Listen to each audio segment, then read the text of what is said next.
We all know that our government lied to us, right? Yeah, we know.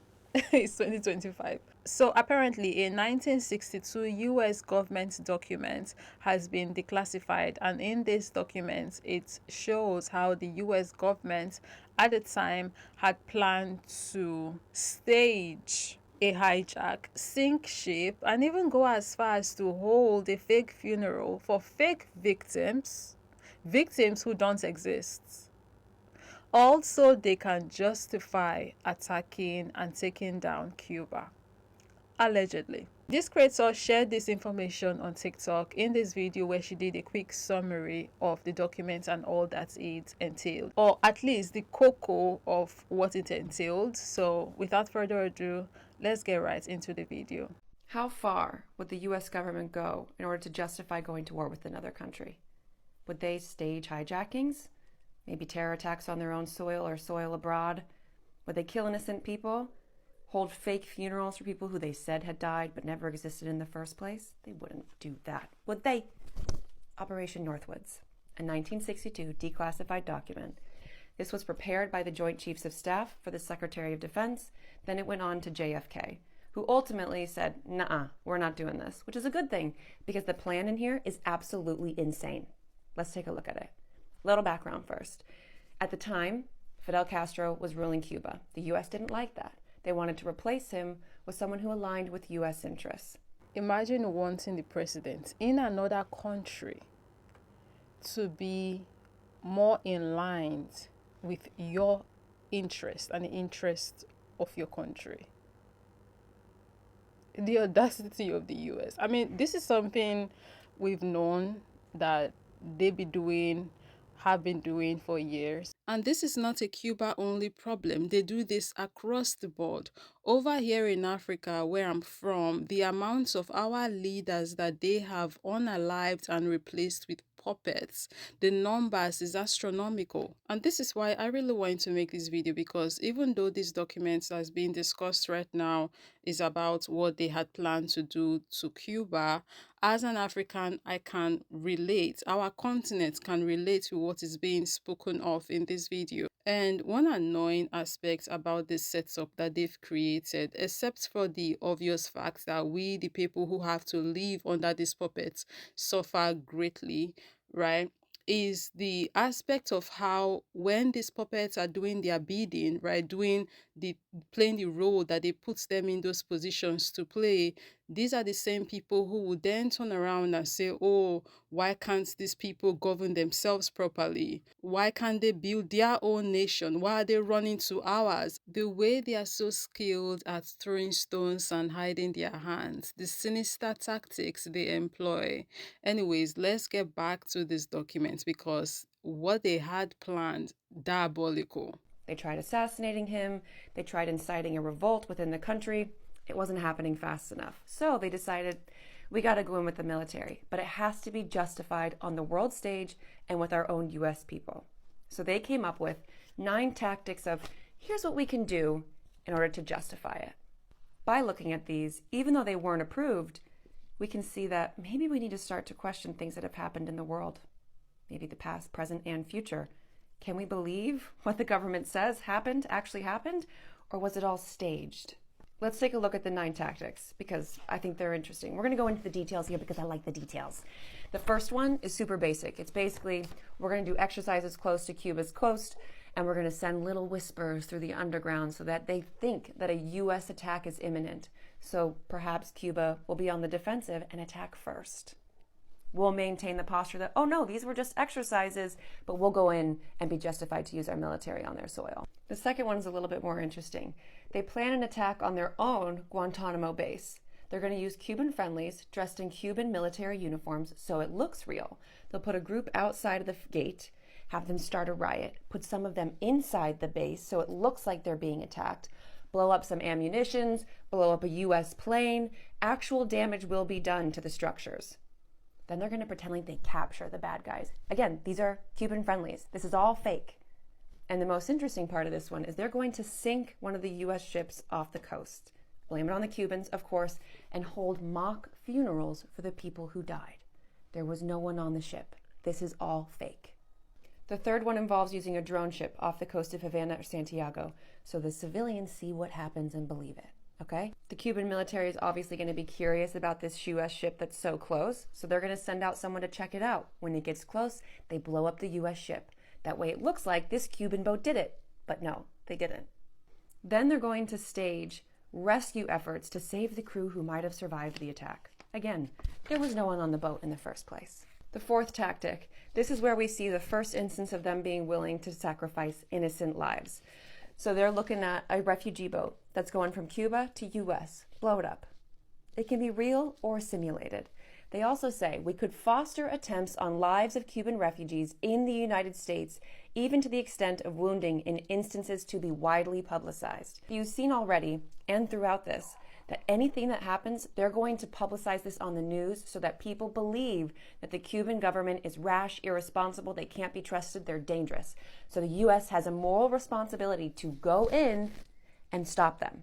Now, this is why I have trust issues. Hence why I don't be believing nothing that they say in the media. I be telling my people, don't believe a goddamn thing. I made a video, if I'm not mistaken, maybe 2022 on TikTok. Now, I was telling my people, if you see them people talk about anything about your country in the media, telling you how, oh, this leader, he's a tyrant, or he's what's that word they like, dictator, they want to come and give you democracy because this person is a bad person. Don't believe a goddamn thing these people are saying, because they be up to something. I keep telling my people, if you ever hear these people speak negatively about any of your presidents, just know that that's exactly the president you guys need. They speak negatively about the presidents that they are having a hard time dealing with, they are having a hard time getting their way with, right? That's how it works. It's reverse psychology. Just operate on reverse psychology when you're operating with these people. If these people tell you take a left turn, bloody take the right turn. If they tell you go forward, start running the F backwards. You guys don't find it suspicious how they claim to hate dictators, but somehow they don't have any issue whatsoever with the president of Congo, speaking specifically right now about the DRC. They hate dictators, but we've never seen them dragging the presidents of Cameroon in their media. You don't find that suspicious? Number 5, capitalize on what Cuba is doing in other countries, publicize it, and then create more events that we do but blame it on Cuba, such as burning sugarcane fields, or perhaps a weapons shipment is found on the coast of one of these countries and we blame it on Cuba. This is the U.S. doing all of these things. How many times have we heard about weapons shipments that were intercepted by the U.S. military and blamed on another country? Was it actually, or was it us trying to justify military intervention in those countries? Will we ever know? I don't think so. Number 6. Here we see that the U.S. proposes building out a plane that looks like Cuban Air Force. The idea behind this one is to fly the fake Cuban military plane close to civilian airliners so they think that they're about to be hijacked or shot down by the Cuban military.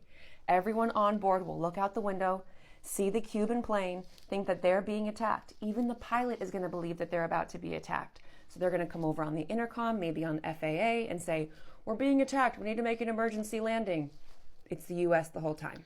And can we quickly talk about the amount of money that would have been put into this plan if this plan had been approved of? The amount of money these people are willing to, the people who suggested this, right, are willing to burn just to do all of this. We are talking millions of dollars here. Money that they could have been thinking about, oh, how can we use this money to help the American people? What can we do to make the lives of the American people better? But no, this is what they're thinking of doing. These are the same group of people who have refused to pay reparations to the descendants of enslaved people, to the African American people. But they are willing to burn money doing this, though. This rubbish, this unnecessary acts. It's insane. All of this is so insane, and it's just pure wickedness. At the end of the day, if we want to call it what it is, just pure unadulterated wickedness in high places. Because imagine sitting down to plan something like this. And then some people, when they think about the devil, they're thinking about some spirits being in the shadows, lurking in the shadows with horns. Like, be so effing for real. The lengths these people were willing to go to, even risk people's lives and fearmonger people unnecessarily, all just for their selfish desires. I mean, this particular plan was rejected, thank goodness. But we are talking about the U.S.A. here. We see what they be doing year in, year out for decades now, right? So, of course, just like this creator says, who knows about other plans just like this that could have been executed. Number 7 simply states that we need to have an ongoing campaign of apparent hijackings of civilian planes so people feel more fear. That's insane. But it leads us to number 8. I'm going to read direct from the document on this one. It is possible to create an incident which will demonstrate convincingly that a Cuban aircraft has attacked and shot down a chartered civilian airliner. How are they going to make it more dramatic? They're going to say that it was a group of college students who were going on holiday, and they outline exactly how they're going to do it. So there will be 2 planes. One's a drone. One actually has people on it. These people are going to be given aliases. So the names that are on this plane don't actually exist. The planes will take off at about the same time. Civilians will land safely, exit, disappear. Those people don't exist. The drone will keep going. When it gets over Cuban airspace, they'll send out a Mayday signal. At the same time as they do that, a radio signal will trigger the destruction of this plane. That one blows my mind. I mean, we can see how that would be used and publicized, and the US people and maybe even international audiences would start calling for war with Cuba. If they attacked and killed a group of college students who were just off on vacation, yeah, they seem insane, and maybe they should be taken down, right? Maybe. Number 9, the big finale. This one involves lying to the US service members. This one goes into a lot of detail, so take a read if you're interested. It's going to be an Air Force exercise off the coast of Cuba. 4 planes doing a routine exercise, but before they take off, they're going to be primed to believe what's about to happen. They'll say you need to carry ammunition just in case Cuba attacks. The pilot at the end of the formation is in on the whole gig. At some point during the flight, he'll say he's being ambushed, and then he'll cut his signal of his plane so no one can see him or find him. He's going to land safely. He's fine. By the way, this guy has an alias. He doesn't actually exist. At the same time that the plane would have crashed, a submarine is going to pop up in the area and distribute plane parts. And these 3 pilots who were in the air actually believe that they just lost a brother in arms. So they land. This is what it says. The pilots returning to Homestead would have a true story as far as they knew. Search ships and aircraft could be dispatched and parts of aircraft found. So they're going to lie to their own military members. They lie to the public. They publicize everything. They hold fake funerals. They send lists of fake victims off to the news. It is absolutely insane the lengths with which they are willing to go and lie to the American people and the world. While, yes, I have, my own biases, reservations, not so good feelings about the military.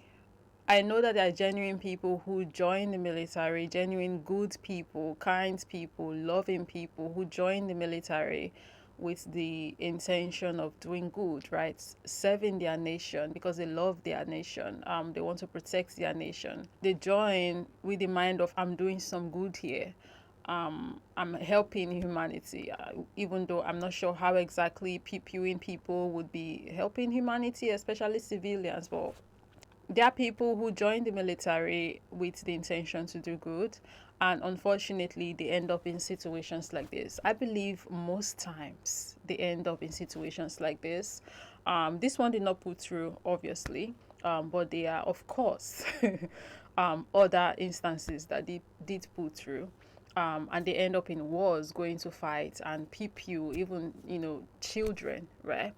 But they think they're doing good because their commander or whoever had convinced them one way or another that this is necessary, this is the good thing, that we need to do this, or they, because I'm not in the military, and they genuinely believe that they are doing good. And it's just very sad that these people's kindness, desire to do right, to do good for their nation, for people, for the globe, for humanity, right, gets exploited like this. It's just like it really is diabolical. It really is. And I know there are some people in the military that, of course, there are sickos in every sector, in every industry. I know there are some who join and they really don't give a flying fuck, right? They just want to, go and do this, and they don't care if it's the right thing or it's the wrong thing. As long as they are doing it, they don't care. And there are people who join for the singular reason of, I want to, work for my country. I don't care if what my country is good or bad. If my country say we need to do this, that's what my country wants. That's what I'm going to do. And they don't care what they have to do this. So there's like different people in the military for with different intentions, different desires, different end goals. But I do often wonder, for real, at least for the good ones, the good people who join the military with good intentions, I do often wonder, do they maybe ponder sometimes when they are being sent out for their missions? Do they ponder, like, I know what they told us, but is that really what it is, what we are going to do, how they've made us believe that this is the right thing to do? Is it really the right thing to do? I often wonder, do they think about it, or do they just believe because they said it's good? And this is why I, for one, can never join the military, because I would not be able to stop myself from second guessing every mission, wondering if I'm really on the right side or on the wrong side, having to constantly worry if I'm doing good here or if I'm actually part of the problem.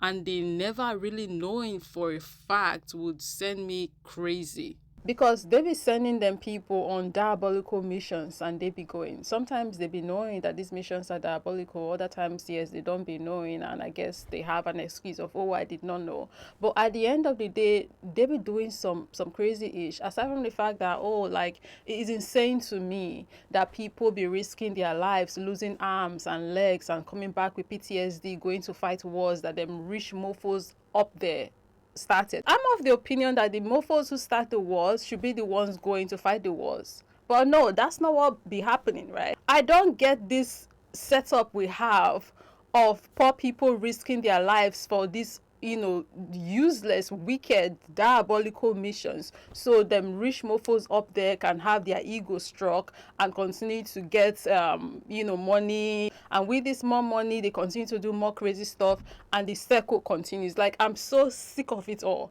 and I don't get it. And not get me wrong, I get it, not all the things that they do are bad. They do good things as well. They protect the country, right? But sometimes they be the ones we be needing protection from as well. Because take my country, Nigeria, for example. What happened during the EndSARS protest? Who were the people that the government called to come stop us, to come fight us, to come unalive us? The people who are fighting for the interest, the well-being of not only the country, but also the country's people. Who did they call? Yes, the military. The same military that what we are fighting for, they would benefit. Them, their children, and their children's children will benefit from it. They were the ones that took the last command. Yes, sir. Came there with their pew-pews, and the pew-pew us, the people. I don't get it. It's very conflicting for me, right? How I feel about these people. I lean more towards, or rather, should I say, the organization. And I guess this is the way the system is set up. Hence why I have this like real strong feeling about it. Like, yes, there are times where they be doing good and really protecting the people, but sometimes we be needing protection from these people. They are not the good guys 247. I don't know what's changed or how this change is going to come about, and how this, I don't know. All I know is that I'm not a big fan of how things are, and unfortunately I'm not in the position to change anything. So I can only yap about it and complain and nag on the internet and in real life with my friends. They are pretty sick and tired of me because every single time they see me, it's like I'm always complaining about stuff. But something has got to give, is what I'm saying. Something has got to give. This is crazy. So thankfully, this wasn't approved. But when we see this, doesn't it make you kind of question the world events that we've seen so far? What was staged? What was real? all of this is shocking to me. I mean, I kind of had thoughts. I am more conspiratorially minded, but only because shit like this exists and I can see that something is happening, that they're willing to lie to us to this degree. And maybe this plan wasn't approved because of the president that we had at the time. But if it had been a different president, would this have been approved? At any point in the past, present, or future, have things like this been enacted, sold to us on the TVs as being fact, justifying war with killing another group of people?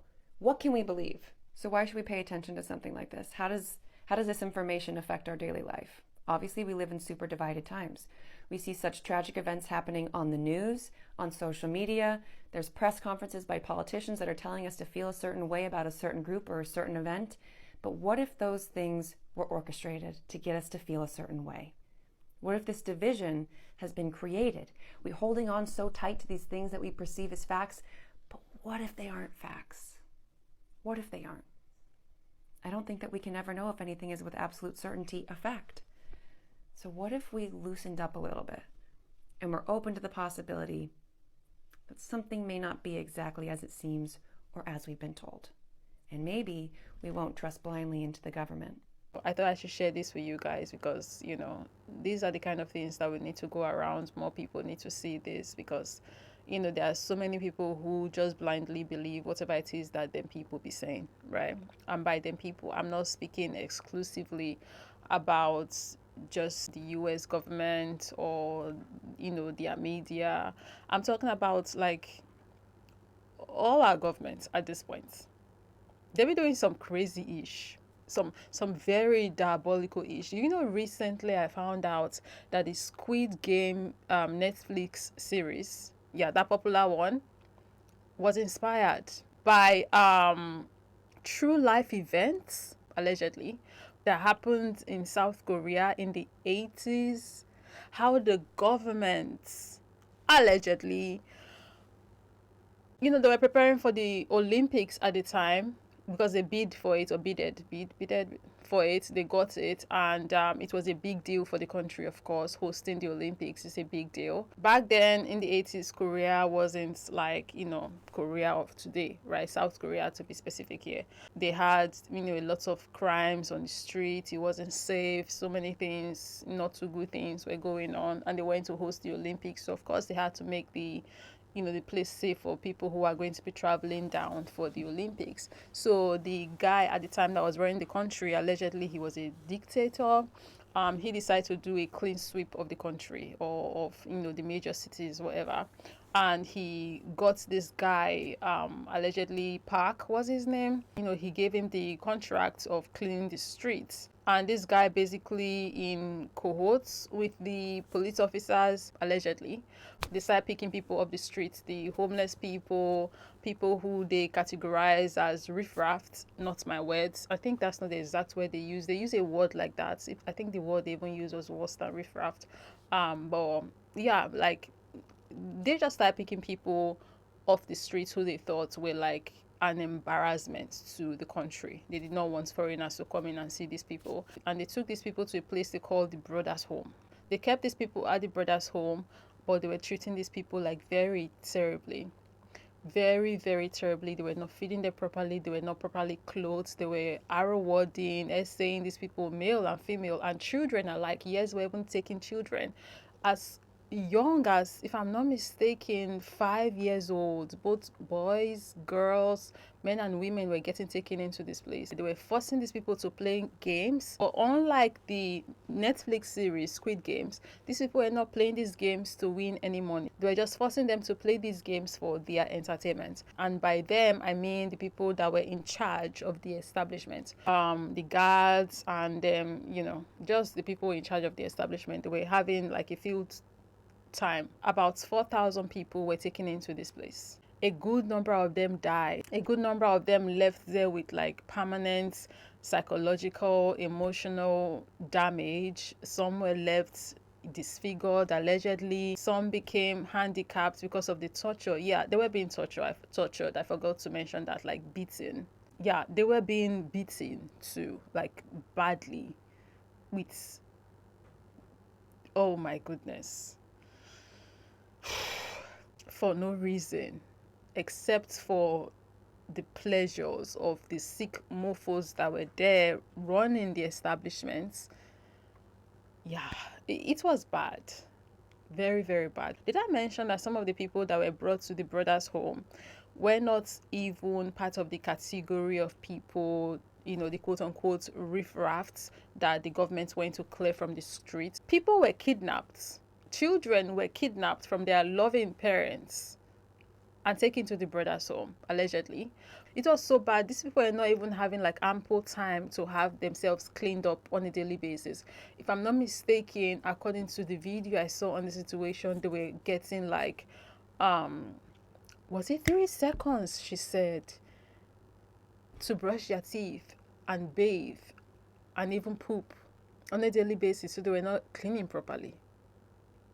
The infections that was, oh my goodness. By the way, go check it out if you want to get the whole gist. But trigger warning, massive trigger warning. It was bad, guys. It was bad. And now I've been on this rant now talking about the brothers' home, and I'm not quite sure how I got here. I think the point I was trying to make saying this is that governments be doing crazy-ish.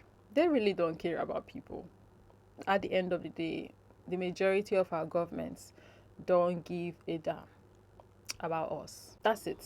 You see these things some of them be saying about how, oh, we're doing this for our people. It really most times not be being about the people. It really most times be being about themselves, their selfish desires, their egos. What was actually happening in Brothers Home, the public did not know. Yes, the public was aware of Brothers Home, but what they thought was going on there was very different. They thought it was some kind of rehabilitation center, that the people who were getting sent there were getting treated properly, they were getting clothed properly, they had therapists there that they were seeing that was helping them walk through whatever it is that they are dealing with. So eventually when all of when they are done there and they join society, they would be nice functioning adults or people that would not only be useful to themselves but to the country at large. That's what the people in the country at the time thought, and not just people in the country, right? Even international people from other countries thought that, oh, the brothers home was this nice place, or they are doing good there. And people were apparently, allegedly, organizations, NGOs were even donating things like clothes, money, food. So the news was always talking about the brothers home, right? And people were like, oh yeah, that's what's happening there, right? It's a nice place. And you know what they were doing with these things that were donated? Allegedly, they would only take pictures. They would gather these people from the brothers home, take pictures with them with these donated items, plaster it all over wherever, and then they will sell them and keep the money for themselves. You know how if you've seen the Squid Games, there was this, what's it called, piggy bank up on the roof where the amounts that they win every game gets dropped into. There was something like that even in the brothers' home, in the office of the guy, the pack guy, allegedly, that was running the organization as per the employ of the government. He had something like that. So yeah, I say all of this to say that like we live in a very ghetto ass world. Then people really don't give a about none of us. Like it's so bad, and I cannot help but think about how unnecessary it all is. My dad's died earlier this year, hence why I've not really been consistent on here like that, because when we got to the mortuary and they took my dad in, it was like this. I don't know how to put it, but it was a very humbling experience for me. We buried my dad on the 28th, and just watching the casket go into the grounds, and I'm like, that's my dad. That's someone that walked this earth. That's someone that he did this, he did that. And I was like, that's it. None of the things he's bought or acquired got buried with him. He came alone and he left alone. It was very humbling. At the end of the day, we are all going to get in there. I mean, personally, I don't want to get buried. I prefer to be cremated. There really is no point making problems with people. There really is no point doing all of this gra gra. There really is no point, all of this that we are doing is like, at the end of the day, you leave all of it behind. And what would really count more then is the kind of person that you were, right? Were you nice to people? Were you kind to people? I think that's what will live on more. So behaviors like this that this creator shared, and thinking about, them other behaviors that have been happening historically and are still happening in our present times, we really don't need to be doing this. That's it for the rant. I want to get it out. I have gotten it out. Now it's your turn. What do you think about this? Let us know down below in the comment section. Let's continue this conversation there. Thank you very much for watching. And of course, as always, I'll be catching you in the next one. Bye.